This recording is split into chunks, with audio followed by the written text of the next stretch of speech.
Hey, it's Nikki from My Healthy Beginning. So here to talk today a little bit about the use of probiotics with children. So for those of you who have followed me from my contemporary Earth Mama days, you may remember our 9-year-old. When she was born, I had the one and only yeast infection that I'd ever had. And so she was born through it. And by the time she was 6 weeks old, she was covered in yeast. I mean, she just had this terrible, terrible rash. And that was the beginning for me of elimination, rotation diets, and then a more heavy use of probiotics on my end, and the beginning of probiotic use for her. So first and foremost, I will say, for us, we're just on probiotics. And then the benefit is that if one of us, I mean, there are many benefits, but if we come down with something, or something's showing up in our system that has us feeling a little more suppressed, then I just boost the dose of probiotics, and it just seems to hold us a little bit more. It just gives us that little bit of a boost to get through. The other use would be if you are on antibiotics, it's also of benefit to put yourself on probiotics during the course of those antibiotics and for 2 weeks afterwards.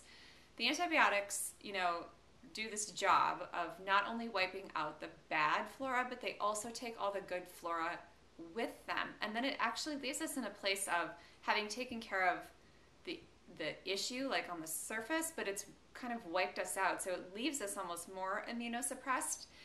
And then it's easier for us to pick up like the next cold flu virus. So you want to maintain that good flora during the antibiotic use. So that's just a good tip. I've seen a lot of benefit to that, especially when you're looking at kids who have sort of chronic, ear infections, chronic issues where they're always on antibiotics or always going into the doctor. That will be a big benefit right there.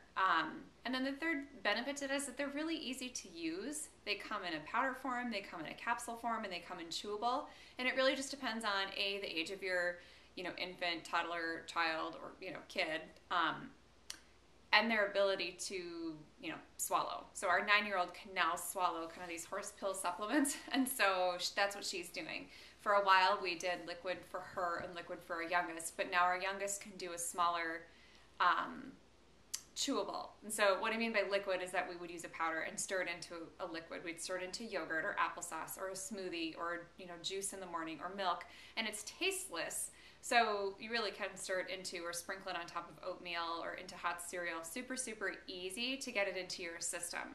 So again, on our end, 3 uses of probiotics would be from infancy on, would be throughout the dose or a course of antibiotics, and then using them, on a daily basis by, like I said, stirring it into food, stirring into a liquid and drinking it, getting a chewable form, which frankly, they kind of taste like sweet tarts, so it's not too hard to do, or in just a capsule form where you just swallow them back. So I'd love to hear how probiotics have worked for you and your family. Go ahead and leave a comment below and let us know. Thanks for tuning in.